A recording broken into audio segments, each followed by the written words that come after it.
one time. You make me happy. Love you, buddy. Hey, you get off my cloud. All that negativity ain't gonna be bringing me down. Just keeping positive, so model to the end. Hand out the window on the highway, riding the wind. Yep. Got scrappy in that old Kentucky playpen. When looking back now, I'm left wondering where them days went. Away went for sure, yeah, they spin. When they hates when I'm waving with that Honolulu hang 10. I'm just doing what I want. Mountains there to climb on. Sometimes you make it, sometimes you dive on. The prize must be what you keep your eyes on. A focused mind like I studied under masters up in Taiwan. Let that truth hit you. Tunes get jujitsu. Don't bitch, dude. You lace them up if that shoe fits you. We with you. Man, sometimes you gotta fix you. But no excuses, no din-dos. Man, just lay back and turn it up. Ray, word 'em up. Working on his farmer's tan underneath the burning sun. We gonna ride this cover wagon till its last wheel. Gotta love it when the music sounds just like the grass feels. Hey, you get off my cloud. All that negativity ain't gonna be bringing me down. Just keeping positive, so model to the end. Hand out the window on the highway, riding the wind. Hey, you get off my cloud. All that negativity ain't gonna be bringing me down. Just keeping positive, so model to the end. Hand out the window on the highway, riding the wind. Hey yo, Ray. Hey yo, Ray. Hey yo, Ray. Hey yo, Ray. Hey yo, Ray. All right. We got Mr. Joe Frago shouting out. Oh, people! Shout out Mr. Joe Frago. Sir Joe Frago. Love that mug. Love that guy. Great guy. How you guys doing today? What's going on? Are you guys getting into it? You guys getting your box in there? You guys got all that pressure coming on from the week? It's Friday. We about to cut loose today. Then we got the weekend. How awesome is that? Bro, I am pumped. I am pumped up. I'm excited. Had a fantastic day yesterday. Just a great day. You know, it rained all night last night. Can you believe that? I ain't seen it rain this much in the desert since I don't know when.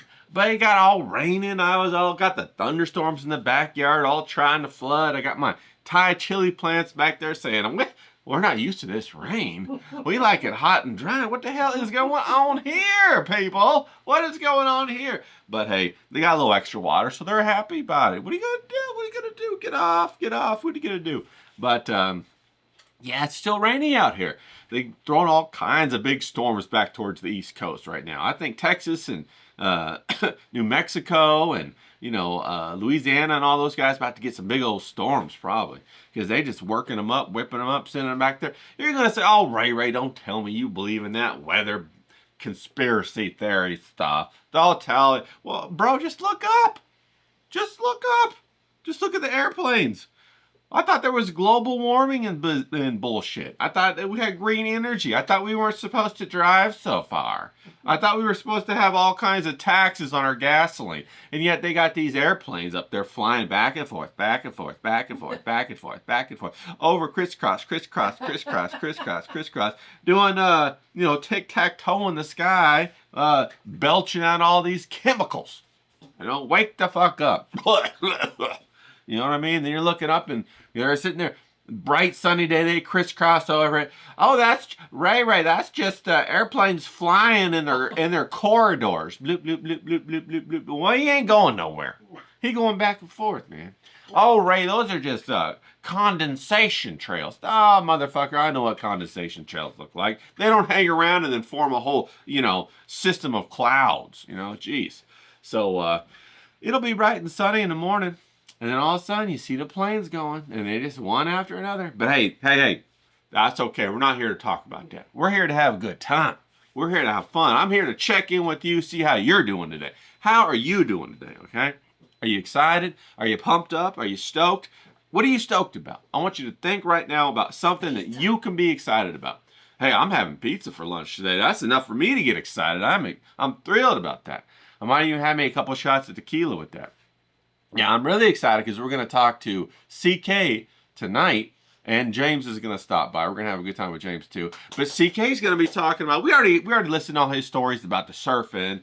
Bro, remember that guy who was out there surfing and he cracked his skull open and he told CK, don't worry about him, he's already dead? Oh my God, I still think about that. And then we talked about that those gang fights that he was in with them biker gangs. And then we talked about some of them prostitutes and strippers. CK's got a storied life. We're going to get some more out of him. He hadn't even told his best stories yet. Do you know that he works in a psychological asylum for nutter butters? for crazy people. For people that, are incarcerated, but they're nuts. And so he's one of them psychological nurses that works up in there. So we're going to get crazy stories. We're going to talk about a lot of crazy stuff. I'm very excited. There's going to be a lot of texture, a lot of meat to these conversations that we're going to have.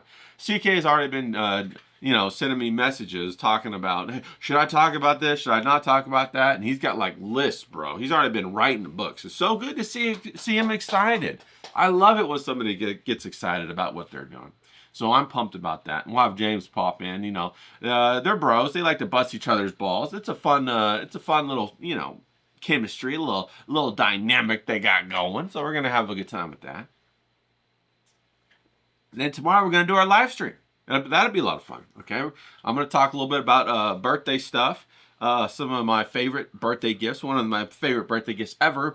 I've couple of them was a book that I got about a couple of painters, and they're each a different painter. Then I got some art, and I'm just going to talk about that. Now I'm going to talk about some of the worst that I've ever gotten. We're going to talk about that. Then we're going to have the guys on, and we're just going to open it up and have a good old conversation, good old time, man. That's what we all been missing, some real socialization, right? Ever since COVID, it's all been bullshit. You know what I mean? And I remember, we used to bust balls, we used to go to the bars, we used to have fun, man. What happened to that? We used to go out and get some good eats, and then just tease each other and go out and cause a little bit of, raise a little Cain, as they say. Cause a little hell, a little disturbance in the force. And we get out there and do it and just have a good time, and then go home and then talk story for the next week. Oh, you remember when he did that? And, bro, it was a lot of fun. But that's been missing for a long time, so we're trying to bring that back. So on Saturday, we're going to have the guys. We're going to bust some balls. And if you got thin skin, don't come on the stream. Don't go crying and saying, oh my God, I gotta dox his whole family and his whole name, put that out there. But, don't be doing that, We're just going to have a good time. So that's going to be on Saturday. And then, of course, on Sunday, fun day, we're going to do a little dumped cooking, okay? So if you just been dumped, we're going to show you how to cook a proper Thanksgiving dinner without a turkey. You say, Ray, you not using a turkey? That's crazy. Well, you don't want to use a turkey, bro. What are you going to cook for, like, yourself for the next 3 months?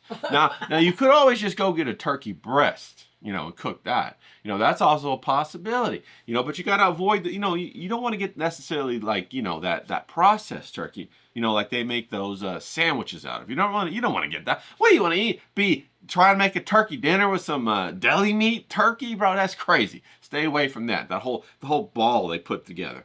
But you could get a couple breasts, or maybe get yourself one of them turkey drumsticks. If like how you get at the fair. Remember the big old things? They deep fry those bad boys, and then you're getting after it like a little dog on a bone. Could do that. Or you could do what we're probably going to do. We're probably just going to go ahead and make a little chicken. We're going to pretend like it's a turkey. We're going to season it like it's a turkey. We're going to make the stuffing. We're going to make the gravy. And we're going to show you what's up. Maybe even a little tiny pumpkin pie if I got time. Okay, if I got time, show you how to make a killer pumpkin pie. But I might not have time. Now, to make a killer pumpkin pie, though, here's the story. If you really want to know, I'll give you a little hint. The real trick is to use real pumpkin. Okay, you got to get the pumpkin, you scoop out all the seeds, you crack it open, and you roast it in your oven. And that's what you use. Then you blend it up and make it into the pumpkin pie filling. Bro, it tastes unlike any of that canned pumpkin pie stuff that you've ever had. You know how most of the time you get the canned pumpkin, bullshit or whatever? I mean, I take that back. I love some canned pumpkin pie. I'm not going to lie. Got a lot of whipped cream on it. Bro, I'm happy, right?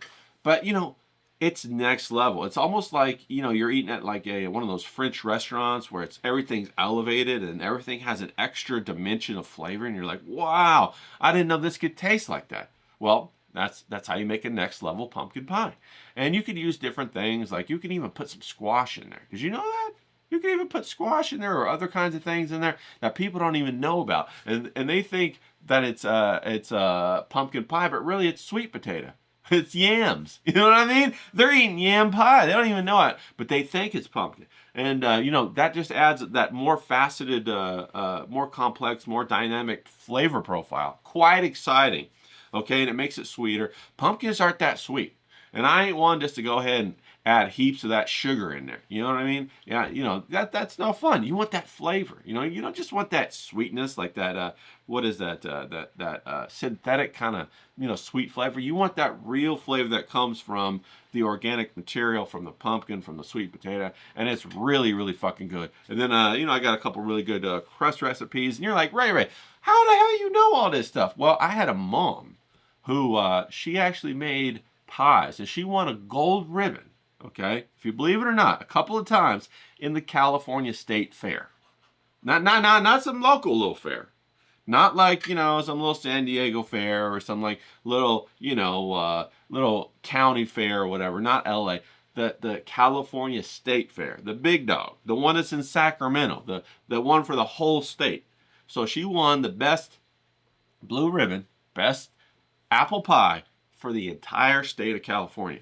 Not once, but a couple times. How about that? So she knows a thing or two about cooking pies, man. She's a pie lady. And she used to cook pies all the time for all kinds of people. She cooked so many pies that I got over the pies. I didn't like pies no more. I was like, oh, okay, all right, I've had enough pie. I've had enough pie. I was like, you make any cake? You got any of that chocolate cake with that like deep, rich, dark chocolate ganache icing? Well, yeah, she can make that too. So then that's where all my baking inspiration comes from, and influence, you know, just helping her out as I grow up. I didn't jump off and all of a sudden, you know, find a baking cookbook. I just always would watch her do it. She makes all kinds of candies, you know. She makes, especially for Christmas. So I'll probably be doing some candies when Christmas comes up. She made macadamia nut fudge. Bro, killer. She makes some of that Italian nougat. Wow, that stuff's incredible. With the candied orange peels. Bro, and the pumpkin seeds in them. So fucking good. I could smash that stuff all the time. Of course, I'd get fat, probably lose all the fillings in my teeth, but hey, we're gonna do it. And then she also makes almond roca. I don't know if you guys have ever had really good almond roca, but it's so fantastic. You got just the right amount of thickness. You know, you got some almonds in there. It's a really buttery toffee. It's just, oh, it's my favorite, I think. And got the nice chocolate to toffee ratio with the nice almonds on top. Oh, so good. And then the best part is after you're done eating the almond roca, it leaves behind all those little tiny pieces. You know, you got the little pieces of the chocolate, little pieces of the toffee, little pieces of the almonds, and you use that to put on top of your ice cream.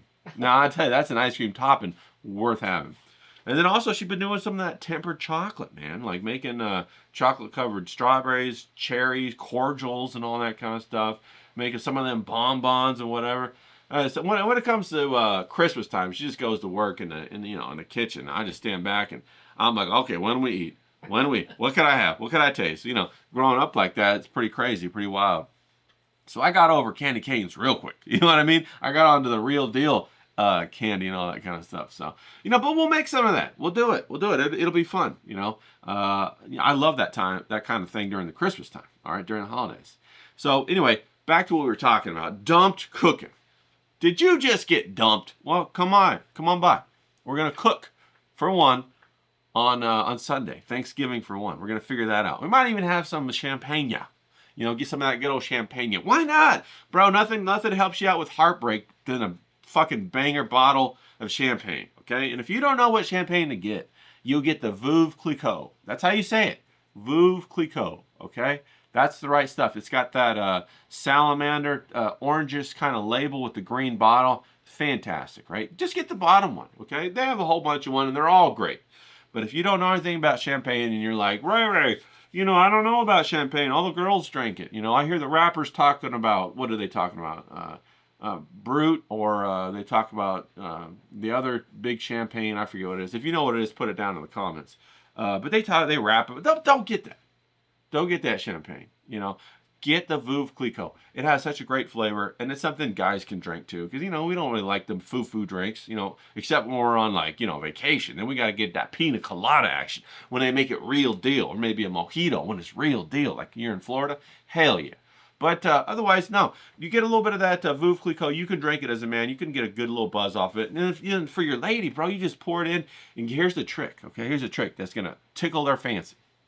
You add a couple of raspberries to it. maybe a blueberry or two. You let it settle down in the bottom of that glass right there, and they get all tickled and happy and giggly. There ain't nothing better than a giggly woman. I tell you, I love to hear them women giggle. You know, you get something out, you set it up for them, and maybe she has a couple friends over, a couple lady friends, whatever, and they're going to have a little brunch out back on the porch or whatever, and you go ahead and you break out a couple bottles of that Veuve Clicquot, you pour it up for them, you get put a little of them raspberries in there, and they go, you hear them in the back just all giggling. Hell, you don't know it. That could turn into a threesome right there. Always got to be thinking, baby. Hey, always be closing, right? Right? Coffee is for closers. Let's fucking go. Okay, so that's what I'm talking about. So we're going to be cooking, dumped cooking on Sunday. So that'd be a lot of fun. And then I got a whole bunch of other artists I'm trying to line up, you know, trying to get their schedules to line up. And I got a couple other interesting people that I'm trying to line up as well, you know. And at the same time, we got all our good guys. We got Professor Grass, you know. We got John Third Rail Podcast. We got James. We're trying to get James all boosted. And we're having a good time with all those guys, too. We got CK. He got all kinds of stories. So we're going to talk to him later today at 3 p.m. Pacific, 6 p.m. Eastern. All right. So it has been raining out. What are we talking here? We got 14 minutes. We're doing good. James ain't on my ass giving me a hard time. We're doing good. So we got 14 minutes. Let me get a little sip of my Sir Joseph Frago. Shout out to my boy, Sir Joseph Frago, the mug, the man, the mystery, the legend. All right. So, you know, it's rainy out today. I got my toboggan on. I got my beanie, my brown beanie gang, just like D-Wag. We got to get D-Wag up in the mix, too. He's brown beanie gang. Hey, brown beanies are the best, man, because you can get them dirty. Nobody even knows. They think it's supposed to look like that, you know? So it's all raining out here. Again, I thought it was going to be over with, but no, rain is supposed to rain all day today, a little bit until tomorrow. So what we're going to do today is we're going to, in our mind, we're going to jump across the Pacific Ocean, the Channel Islands, baby, off the coast of California, and we're going to go to Catalina, okay? We're going to go to Catalina, and we're going to do a little bit of a painting of their harbor. Catalina is fantastic. If you don't know anything about Catalina, look into it. I've been there many times. Bro, it used to be, okay, so here's the thing about Catalina. You have to drive. There's two ways to get there. You could take a helicopter. It takes about 15 minutes, and it costs about $400 or something like that. Or you could take a fast ferry, the big boat. Fast ferry takes about an hour, costs about $60, but also has a bar on board you can drink. Okay, that's a lot of fun. They got screwdrivers galore. I'm not really partial to screwdrivers myself, but hey, beggars can't be choosers. When you're trapped on a fucking speedy ferry going to Catalina, you want to get a little buzz on, right? And you're bouncing on them fucking waves. You got your girl with you. She's bouncing too, like, is this how it's supposed to be? She's holding her boobs. It kind of hurts. Kind of hurts. Well, that's if she has big tits. If she got little tits, she's like, oh, this is kind of fun. You know, she's having a good time. But you get a couple screwdrivers, one for you, one for her. She's like, this is actually kind of, you know, good. I like this, you know. You're like, yeah, baby, don't worry. So you're cruising across there, $60 for you, $60 for her, $120. But if you went on your birthday, it'd be free. So they try to entice you over there, a little birthday action. They say, hey, come on your birthday, show us your license, we'll give you a free ride to Catalina. And then also in Catalina, they got a whole bunch of birthday deals. You can get a free parasail, you can get a free dive session, you can get, you know, 20% off some meals, some restaurants, some bars had little gimmicks and whatnot for your birthday. So it was a lot of fun. They were trying to entice a lot of the people from LA to come over there. It was a lot of fun. And Catalina used to really be big time back in the heyday, like, you know, back when Roy Rogers was around and all them old school people. And they'd go over there, and Catalina used to have a big old casino and all that stuff now. But now it's not really a casino. It's more of like the building is still there. It's that circular shaped building. I think it's like a movie theater or something like that, or a museum. I don't know. I don't go in there. You know, when you go into these old buildings, you just smell old people. You're kind of like, nah, I'm good. I'm going to go the other way. I don't. If I smell old people, I turn around and go the other way. No offense for the old people. I love the old people. But I always got to be sniffing myself, make sure I don't catch any of that old people on me. You know what I mean? So we go over there. Catalina's a lot of fun. There's a lot of great places in California. It's such a beautiful state. So many varied climates and landscapes, geographies. It's really fantastic. A lot of little micro experiences that you can get in there. And even on Catalina, you know, there's 2 or 3 zones to the island where it's all completely different. The experience is different. You know, you have the city part, then you can go up into the mountainous part. It's a big island. They got, I think, a 2,000 head of buffalo on there running around and whatnot. And they got camps, you know, if you're, they got camps for high schoolers, I think, and younger people like that. And you could stay the whole summer. It's like, you know, it's like an old school kind of thing where you like do archery, you know, you do, you know, whittling and stuff like that. And you do all kinds of different things, you know. And I had a buddy that was a camp counselor there for a little while. He works for the city of Hermosa, and shout out to Nick. I know you're out there. Shout out to you, bro. He's in the Parks and Recs department. But Catalina's fantastic. So we're gonna go on over there today. All right, that looks pretty good. How about that, people? That looks pretty good, don't it? We got a good little setup, and I'm gonna put the picture boop, boop, boop, right there. All right. We're gonna go ahead and do Catalina. We're gonna draw a little bit of that, and I might just go ahead and jump on in there with the pen today. Have a good time. Okay, maybe a little pencil action. I don't know. Now we're gonna paint a fairly complex image. Okay. Now the image is fairly complex, but we're gonna take a break. Okay, we're not gonna worry about the complexities of the image. Okay, and it's gonna come out really nice. All right, people. So the very first thing you want to do is you want to find that horizon line. Boom, we found that horizon line. Right. Damn it, Ray, that's not a straight line. Now, if you want to make sure it's a really straight line, take your knuckle or your finger and rest it, and then run it like this so that your finger and your back of your fingernail could be a guide and make the line straight. Okay. Now I'm working at kind of an angle here, so notice how crazy that line is. That's a crazy ass line. Okay. I'm working at kind of an angle here, so it's gonna be a little bit crazy for me. But then, bam, there we go. That's a much straighter line. We are happy with that. Okay. So we acted like God right there. We separated the heavens from the oceans, right? The water from the air. Then what we got to do is we got to put this little triangle piece in here. We're going to call this our hill, our mountain back there. Okay. Then what we got to do is we got to put that little casino in there. Maybe a little bit smaller, like that.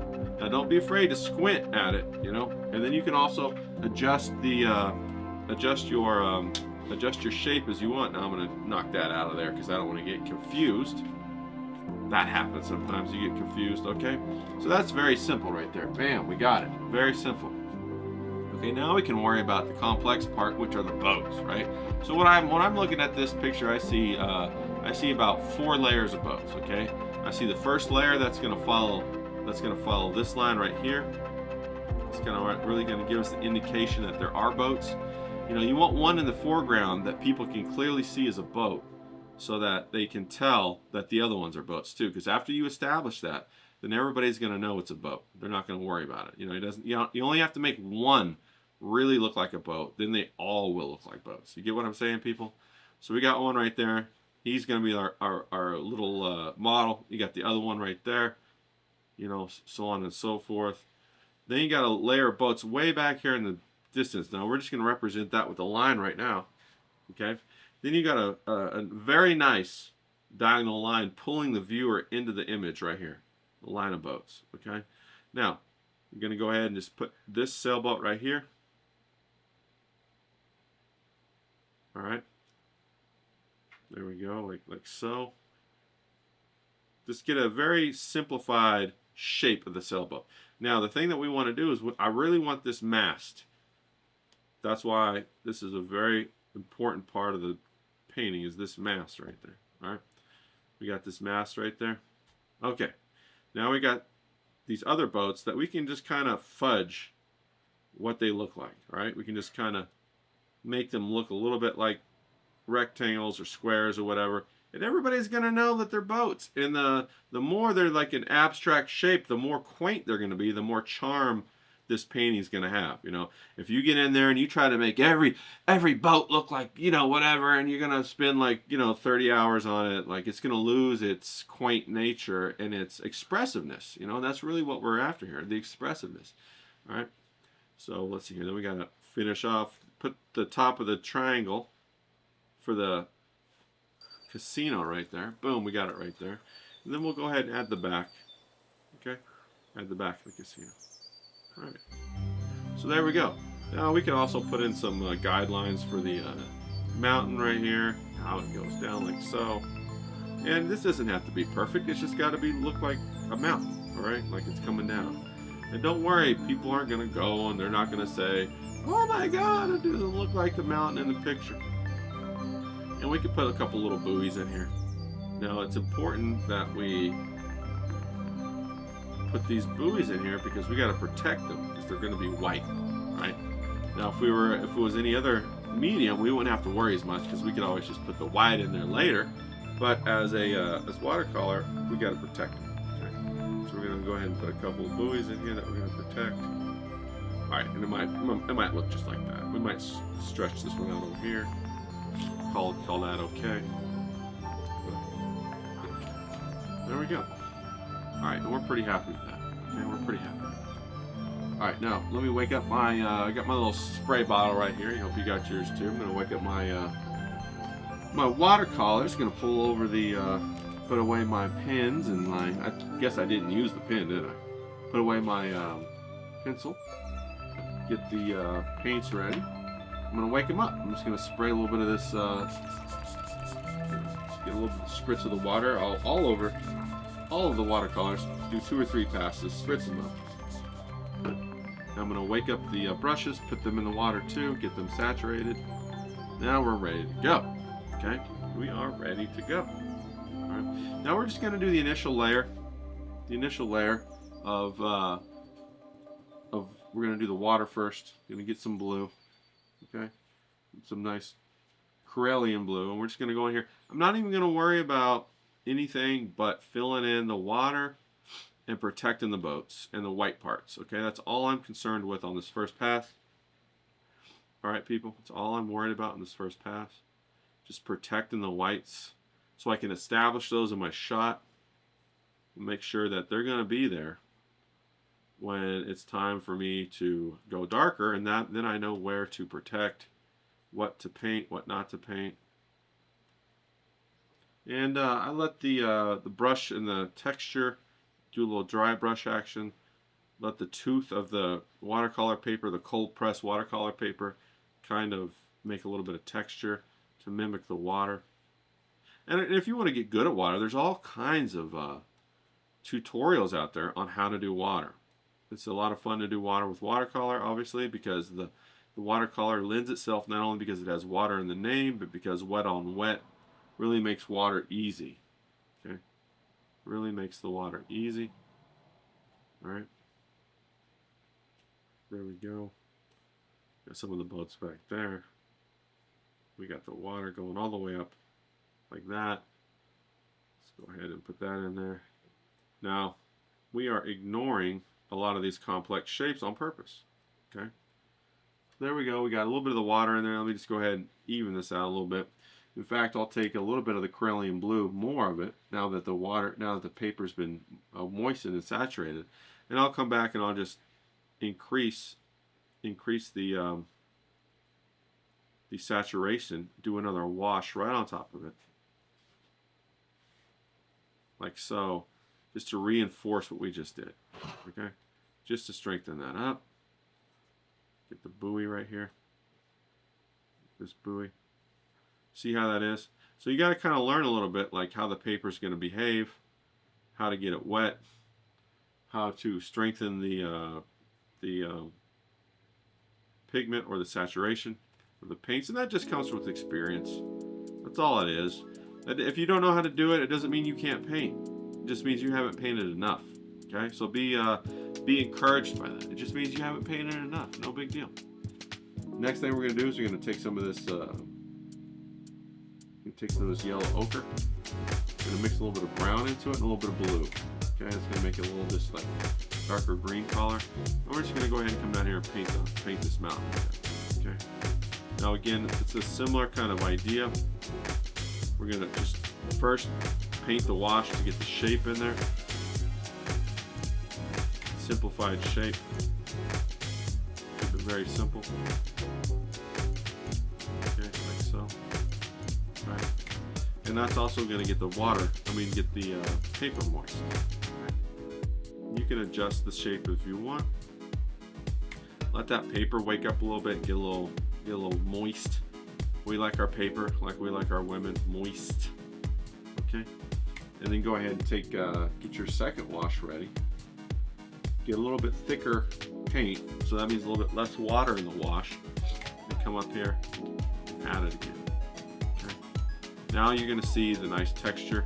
Be sure to pull off the bottom bead of water though. Okay. You don't want that to destroy what you got going on. Again, I'm at an extreme angle, so it's going to want to, you know, be the most extreme. It's going to, most of the time that pigment would have laid right there in the little divots of the paper, but it doesn't want to because it, you know, I'm painting at an extreme angle. And you can paint at a less extreme angle, and I hope you do. It'll be easier for you. But bam, there we go. We got the first two shapes lined up in there. Next thing I want to do is I want to do the sky. Okay, this is 101 right here, baby. You just know which one to do which, and how do you know which layer to do when? Well, it's because the watercolor tells you which one's going to go first. You know, you ask yourself, the most saturated pigment is going to be in the water. So let me get the water established first, because then as I keep adding layers, the value keeps getting darker, and it keeps staying strong. So I don't have to fight with the watercolor. And the watercolor is going to help me. Then the second one's going to be, well, actually the darkest value is going to be back here on this mountain. So we get that, you know, at this relatively early, we get the same values between the water and the hill, so that when we want to go darker with the hill, the more layers we add, the darker the value becomes. We want this the most saturated, we want this the darkest value. Now we're going to come in here, we're going to do the sky. The sky is just going to be a nice light blue. We're going to take a little Corellian, a little turquoise, mix them together, and then we're going to come in here and just do some nice pure blue. Well, it's not pure, I mixed it, but you get what I'm saying. I didn't mix any complements into it to make it a gray. I'm just going to go ahead and add the pure blue. Now be sure we protect this white right here. The white of this mast, there's a mast back here I want to protect too. So protect the whites of the masts so that they can still exist when we get to the point of the final image. And that's going to be nice because it's going to be a really strong white vertical, as you can see. That's going to jump up and be very nice in our picture. Okay. Now we're just going to outline the casino. All right. Now we might even take and do another wash right on top of that. Let the water saturate a bit. When the paper saturates with the water, it kind of loosens up. The fibers of the paper open up, and they accept the watercolor very easily, and allow it to permeate and get into the paper, and it feels so nice when you're going over it with a brush, and the paper just drinks up the paint like it's a thirsty old man in the desert. You know what I mean? It's like a sponge. Okay. So we got the mask right here, and you can keep reshaping that mask as you go. And if you mess up, don't worry, because you can always come back in and make the sky a bit darker, and fix it. Okay. Fix it. Now what we're going to do is I'm looking at it and I can see that the sky runs a little bit cobalt towards the upper left hand corner part according to the photograph. So we're going to go ahead and add some cobalt over here. This is just going to add some depth to the sky. You don't want all the pieces of the sky to be the same because it'll destroy that illusion of depth. Okay. Corner, you want it to be like this. And don't worry if you think you have harsh brush strokes. The brush strokes tend to work themselves out with no problem in the watercolor. Okay, so we're going to lift that bead off there. Lift that bead right off there. Now we kind of have a little bit of a shadow. It's a little bit of a purple, a warm purple it looks like. A little bit of a blue, warm purple. Yellow, we're going to get some of this yellow ochre up in there. And just in the casino area. Okay, so we're going to go ahead and put that shadow in there.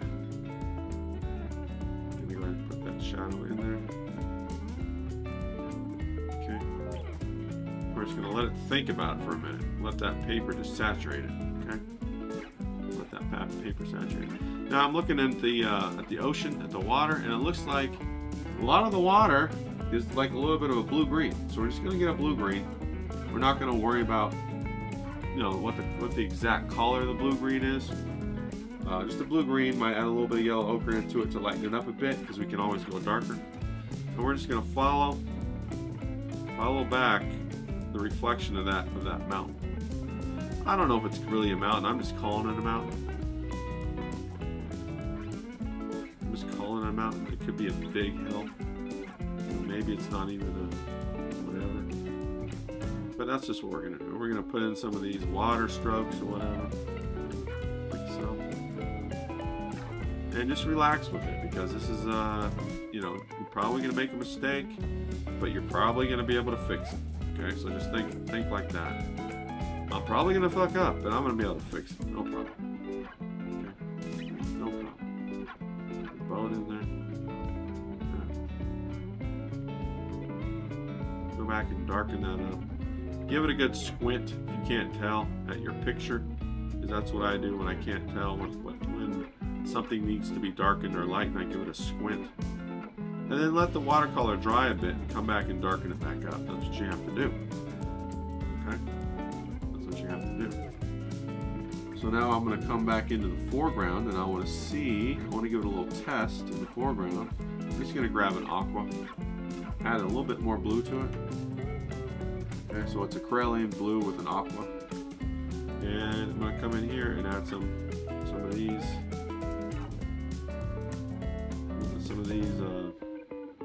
Little ripples in the water. Protect this white of the buoy. Got some of the ripples in the water right there. Okay, that's about it right there. Okay. Now what I see now is just a purple gray in the water. We're gonna mix a little purple, a little blue, a little that yellow ochre, a little purple gray. And I'm just thinking about the water like it's in chunks, you know, like it's in chunks of water, you know, little zones, little areas, okay, that I can go in and adjust and change. And then we're looking at this guy right here, maybe like underline the boat, make it pop out a little more. Going back up in that purple over here a little bit. So we're going to let that dry for a minute. Now we're going to come back in, and the thing that's going to really dictate how light or how dark we go is how light or how dark we go with that mountain. Okay? You know what I'm saying, people? So let's go ahead and get some of that gray. Get some of that yellow. Mix it in, yellow ochre, mix it in with a little bit of the purple. We want it to get darker, darker, darker. And we're going to come back up in here after it's dried a bit, and we want to come back in here and put in some of these mountainous features. We're just going to hint at them. We're just going to indicate. You get what I'm saying? We're just going to indicate. Okay. We're going to let some of those lighter ones peek out. It's going to be really nice. Okay. Now we're going to get a green. We got to knock that green back though, because this is like a green gray. Okay. Not a Jean gray. I didn't say Jean gray. I said green gray. You know, thinking about that X-Men Jean gray. Now I wouldn't doubt that. I've seen her over at Catalina though. She probably goes over there all the time. She's trying to get away from Cyclops. You know what I'm saying? That guy can be a real drag, always trying to lead teams and whatnot. Of course, I'm just teasing, just joking. Just trying to make it a little funny as I talk. Trying to get better at this whole talking, painting thing. You know what I mean? So we got just putting in the grass a little bit, putting in a little bit of grass. Or whatever bushes, chaparral, that's what I like to call it. Okay. I'm gonna go ahead and let it go wet and wet in some of these places. All right. And just like that, the mountain or the hill pops out of nowhere. Now we got a mountain or a hill. Now the one thing I don't like is that pigment in this watercolor. When I put it in here, ran so quick, and I lost my value basically in there. Okay, the value ran away. I could try to keep playing with it right now, but it'll be a losing battle because it'll keep running, and I'll just get frustrated. So we're gonna let it do its thing. We're gonna let it dry a little bit. We're gonna come back up here to the sky, and let's go ahead and reinforce some of this blue, like I told you earlier. I'm just gonna take some cobalt, whatever, however you say that. We're gonna go ahead and put it in here, like so. Get some clouds in there, looking good. some clouds in there. I'm going to put this throughout. Now we're going to go ahead and soften some of those edges, but we're going to leave some hard edges, okay, people? Because sometimes it just looks good. It looks stylish or whatever. All right. Now I've also noticed that the lighter blue of the sky can stand to be punched up a bit too. So we're going to go ahead and put some of that in there. Bring that to life a little bit. And I usually use turquoise. If I'm going to punch it up and I want it lighter, I use a little bit of turquoise. You can mix the turquoise with like a Corellian blue or cobalt blue to help you regulate how, you know, because turquoise is not exactly a blue. It's something else. But I love it. Who doesn't love turquoise? Pirates, they don't love turquoise. I never seen turquoise on any pirate ship. Have you ever seen turquoise on a pirate ship? I haven't. They need to get some turquoise. Now you also want to put a little bit of purple in the sky. Okay? There's purple in the sky. You might not think so, but you'll see. You'll see. There's purple in the sky. Just hanging around. And what this does is it adds a deeper sense or deeper sensation to the sky. It feels deeper. Okay? It feels like it's really kind of alive. Right? Kind of alive. All right. Now let's come down and let's go ahead and put the roof onto that casino.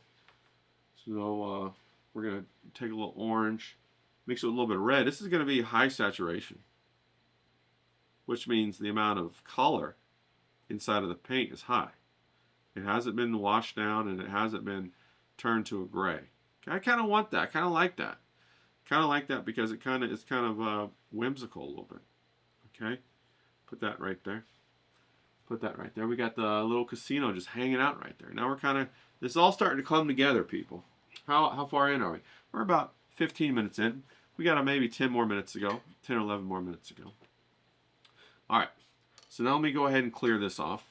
I got to wash off my palette because I'm going to get some of these blues and we're going to do some of the shadows on the boats because the boats are all white and the shadows of the boats are very beautiful, very attractive. They're a little bit of a purple green a little bit.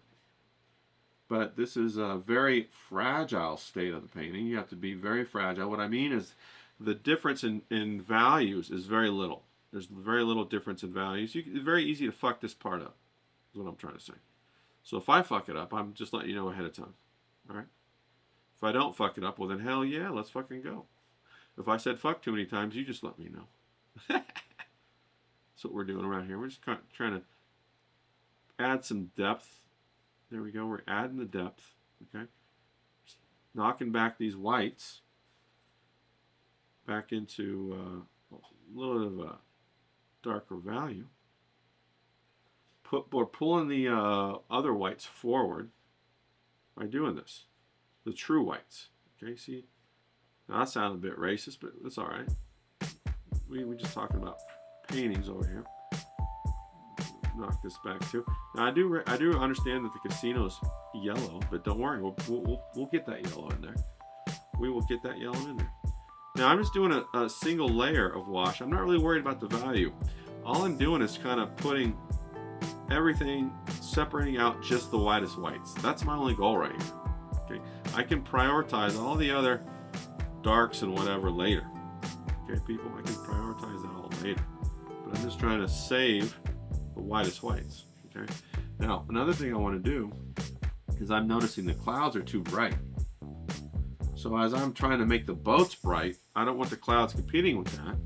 So I'm just going to wash them down with a little bit of a purple. Put a little purple wash over them. See how easy that is? And the sky just looks so good like that. See how easy that is? No big deal whatsoever. We're knocking it back. We're knocking it back. Okay. Now the clouds aren't going to compete with the whitest white of the boat right here. Okay. So we're going to take that shadow again, mix a little green into it. We're going to come down here and just do the side of the boat. Okay. Whoop, that's a little bit, got a little too aggressive there. All right. Just going to do the side of the boat. If you get aggressive, just wipe it off with your finger. No big deal. And your fingers are for more than just, you know, having a good time. But for paint too. Okay. So we're getting the boats going. We got the boats going to Catalina. Now, if you haven't been to Catalina, you should go. Catalina's fantastic. I used to watch a lot of California Gold with Huell Hauser. I love that show, man. Absolutely love that show. And you know, I'd even like to go ahead and do a version of it, but painting, you know. I'd love to go around painting California on site, you know, like we actually go to Catalina and we actually do these things. That would be a lot of fun. Okay, so I'm thinking about doing that too.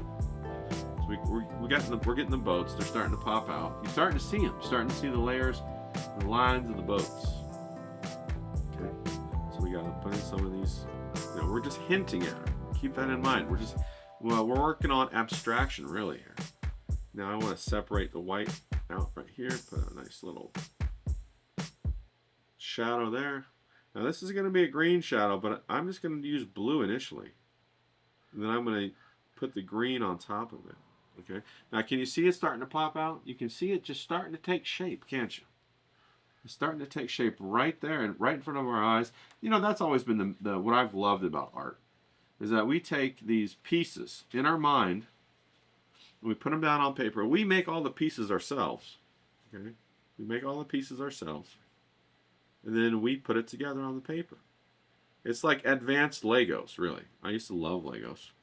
I still love Legos. I just, you know, don't do them anymore. Okay. So now what it's crying out for is to finish the mountain in the background. I got to make that mountain darker. So I'm going to go ahead and I'm going to grab some of this Hooker's green. I'm going to mix a little bit of magenta into it to knock it down a little bit. And we're going to come in here. We're just going to go. Try not to let it saturate too much because I don't want to have that same issue of all the water running. Okay. Be careful with it. Okay. Now you can see how that's starting to really add the values that we want. Okay. In fact, we can even darken up some of those yellows that once upon a time we thought were dark, didn't we? We thought those yellows were really dark. Isn't that funny? Isn't that funny? Okay, so now we're going to come back in over to the casino. Casino, where you at? Now I don't know if it was really you know, it's not a casino anymore, obviously, but at one time I heard all the famous people went there and just played cards and played poker and all that stuff. Had a good old time. Played blackjack in the casino. And it's a really pretty casino, but it does smell like old people. I'm not gonna lie.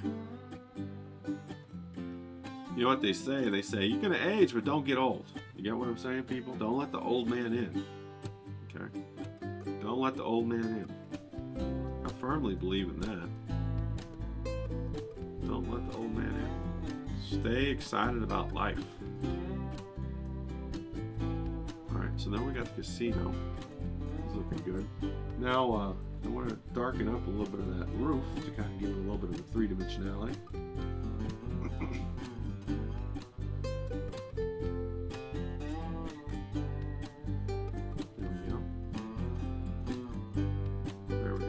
Those are the little details that you might just have to, you know, be sensitive to, be fragile with. Okay? You gotta be fragile with. All right. So we're looking pretty good. We got our nice little, come right up on 47 minutes. I think we got about 5 more minutes in us. So I think I've let a lot of the boat action dry. Let me get some of this aqua, add a little turquoise to it, and we'll come in here and we'll try to paint ourselves a couple of these windows right here. They don't have to be perfect. Remember, you're probably going to fuck it up, but you can fix it. Just keep telling yourself that. I know I'm going to fuck it up, but I'm going to fix it. Okay? And then chances are you probably won't even fuck it up. I'll say, hey, how about that? I didn't fuck it up. That's a first. And I tell you, that happens, all right? That's a first. We got a couple of windows back here. And you can pick and choose however you want to make the windows. You don't have to make them like they are in the picture. You can make them however you want to make. Okay. Now let's go ahead and make some of the other windows on the other boats. Now the windows are going to be crucial because they're the darkest value and they're going to give us a suggestion of how the boat is. Then we can come back in and lay over the final shadows. If you catch my drift. And they really do, the little windows really do bring it to life. And then also the dark blue of the covers that they put over their masts and whatnot. That really brings the boats to life. Okay. Now you can just go ahead and, you know, put your little dots and your dashes in there. And I'm not even really thinking about boats. I'm just trying to put a couple of lines in there. You know, where I think they might be. Of course, the picture, the images, the lines and stuff get smaller in the background. And they also get a little bit lighter, so it makes a little bit of that Corellian blue in there. So we're going to go ahead and do something like this. Okay, so we got some of our boats right there.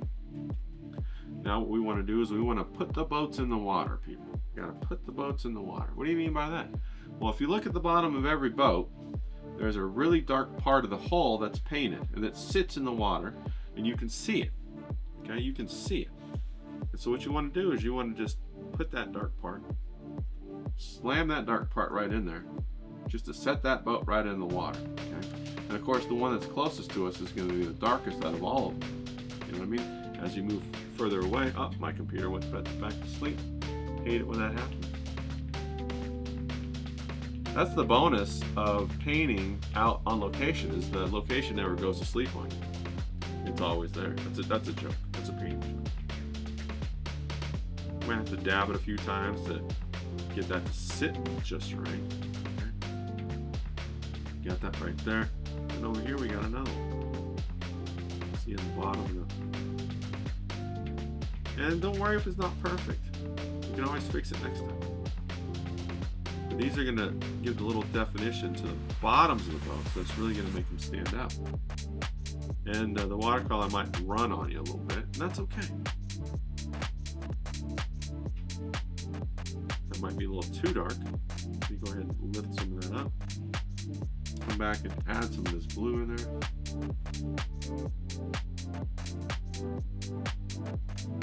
Here's painting the boats how you see them. Okay, remember that. That's how you see them. It's not how they actually are. The camera can do that, but nobody can do it like how you see it. So keep that in mind. Okay? Keep that in mind. All right, now let's go ahead and put some of these mask covers on there. We're gonna just get a whole bunch of really rich cobalt blue.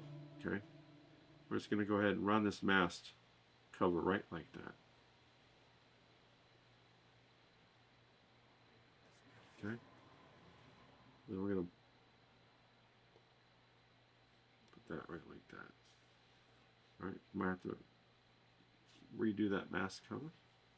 Then we got a nice little blue canopy right here. And that really starts to bring it alive. This really starts to hint at what we have going on, that it's a bunch of boats. Okay. Now, of course, remember, we're coming up on the top of the hour here. We don't really want to go longer than an hour because this is just an exercise. Okay. So we might finish it a little early. All right. We want to put in the bottom of these buoys, like so.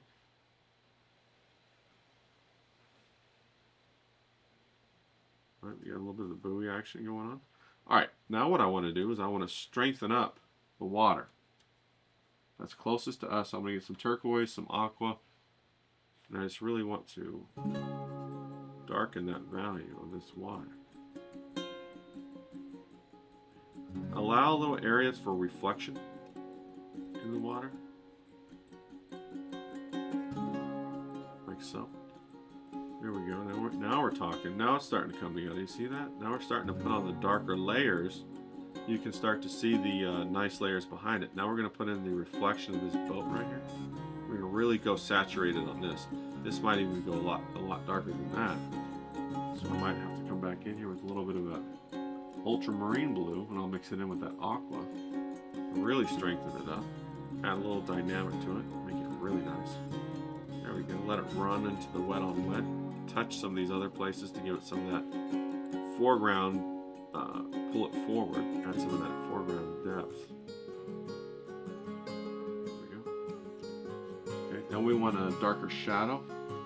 See what I mean when I said this was a more complex painting? There's a much stronger sense of layers and the softness of those edges that you really want to capture, the softness of the the shadows on the boats, which are really, really nice. If you can get that effect to work, it's really, really nice. Okay. And not to worry too much. Don't worry too much. And if it doesn't look like it, don't worry. It was a good outing. Alright? But see, as you go darker, you get more and more room to have a variance of color. Okay? As your values go darker. And with watercolor, that tends to happen towards the end.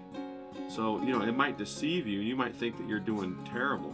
But then at the end, it all comes together. And you're like, well, I guess it wasn't that bad. I've had that happen many a times. Well, I guess it wasn't that bad. Okay? Now I want to push that casino back further. So I'm going to get some of this yellow. Okay. I'm going to cool this down a little bit. Oh, I got a little carried away with that one. I'm going to cool this down just a tad bit.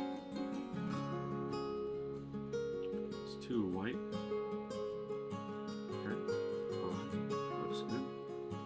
And after that dries, I might hint at those arches underneath it. You know, I might just hint at it. Okay? Now we might take a little bit of this thrilling blue, add a little bit of these nice little waves, right? Just a little bit of suggestion of ripples in the water right here. Now, of course, you can get a much better brush for this. Get one of those riggers. I said riggers, people. I said riggers. Get one of those long line riggers. Make it happen.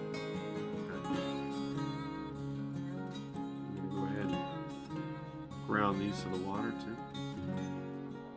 Then we're going to go ahead and ground this to the water. Get a little reflection action. Okay. Now what we want to do is I want to pop in a couple of them portholes. Just right here. Like so. Get a little of that blue. Pop in a little porthole right there. Like so. Now we probably want to knock back that mountain just a bit, but I'll tell you what I'm going to do before I do that. I'm going to put in some of the darker green areas. See, as we go along, we can see that the mountain is has stayed too light of a value, but that's okay. We go ahead and put some trees up here. I'm just going to hint at the trees, okay?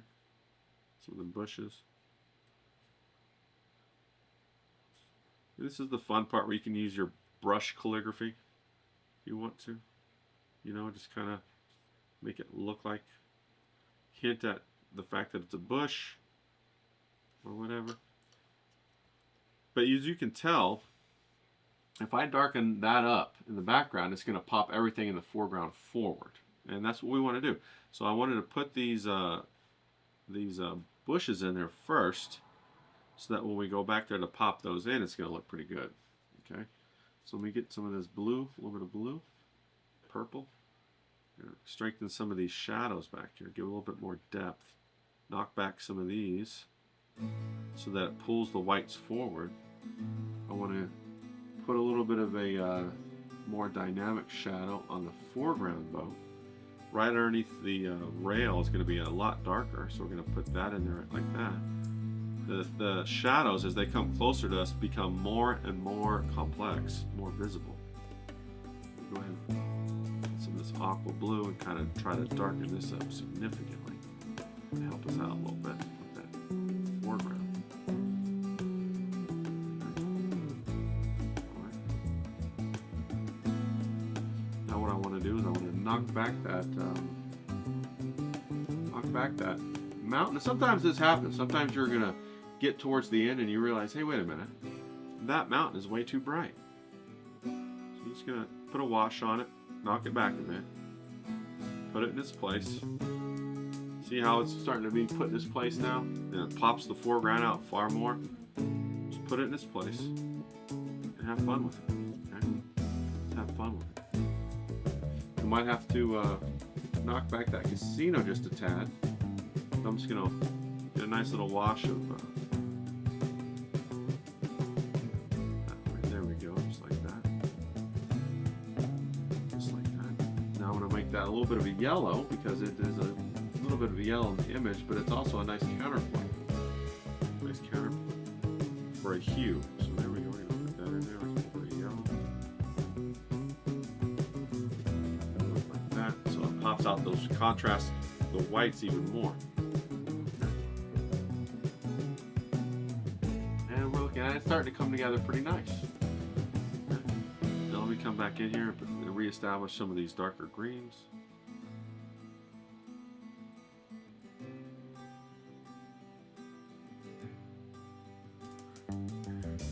These trees. Just relax with it. Have a good time. Okay.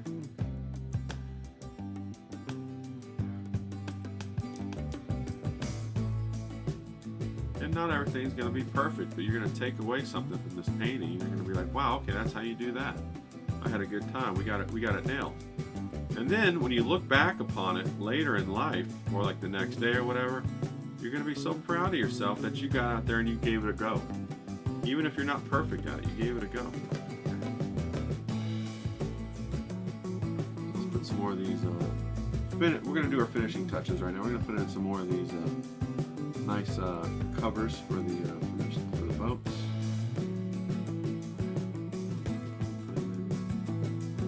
Mast.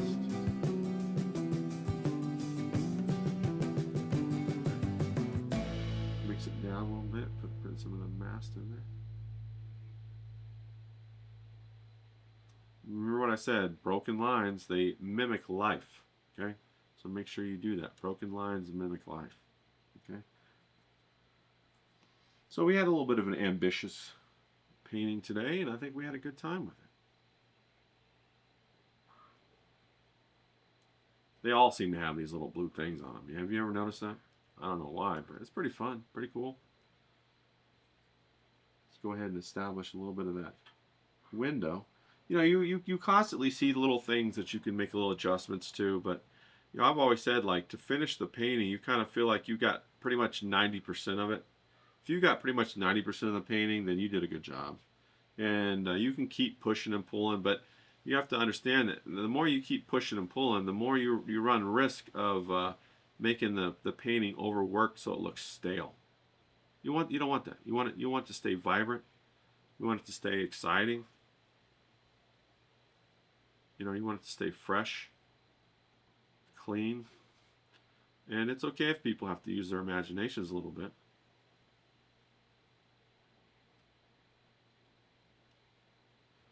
A little bit too dark there.